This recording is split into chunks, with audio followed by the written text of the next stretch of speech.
quand d'autres pleurent et expirent son mémoire. Chacune appelle et s'exprime en un langage pur et majestueux, ancré dans les tréfonds de l'être, qui se rapproche de la vérité la plus crue, l'émotion même, proche de l'agonie ou de la jouissance parfois. Figure débordante d'une fusion de lave, un jaillissement de chair, un bouillonnement de sang. Création de perpétuelle régénération, toujours unique, sœur, cousine, fille, mère, gardienne des prophéties, grande prêtresse, maîtresse de cérémonie, veuve des sanctuaires, haute reine rhizonique. Et sein gonflé d'humeur, plein d'abcès, de fluides et de tumeurs, de flétrissures obscènes, de fentes avides et de désirs primaires.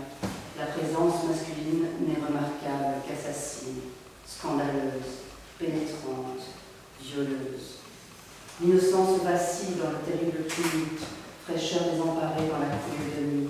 Elle se déracine singulièrement, gisant en lévitation horizontale, se sépare par miracle du sol, s'élève aux étoiles, semblant tout entière appelée par une constellation. Des billes de cire comme autant de gouttes de sang, d'étoiles de carbone, modèles blessures, lèvres, tétons, joues, bras, fesses, cuisses, mélancolie de la chair, expression du mystère dans le sens de la révélation. Tout est en place pour l'éternité. Tout n'existe que dans une émotion rituelle de l'absolue nécessité.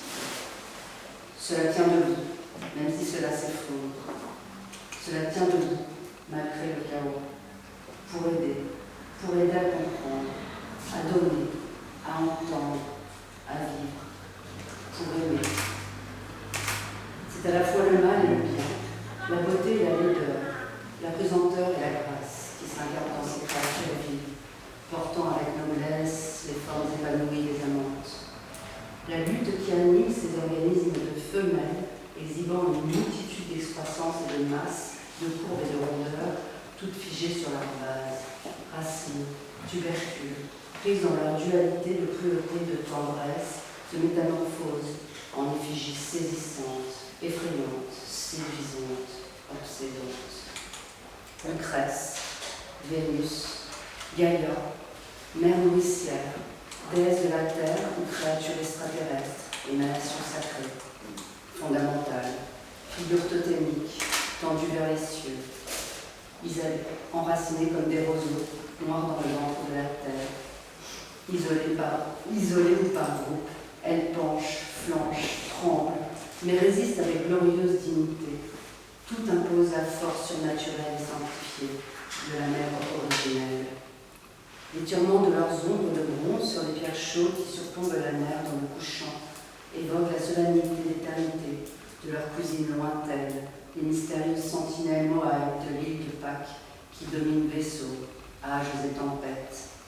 L'artiste fait ce qu'il peut comme il le peut, questionnant sans cesse ce qui se joue à l'intérieur du corps, dans les entrailles sanguinolentes au cœur de la matrice insaisissable. Le processus de création s'applique avec lenteur. La ferveur est quasi religieuse.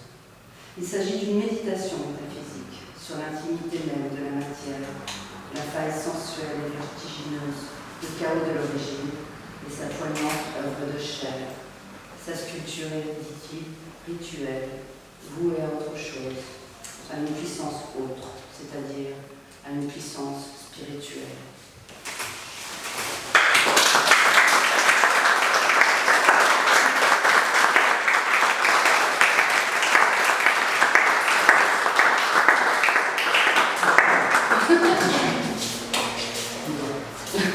Allez, pleurer.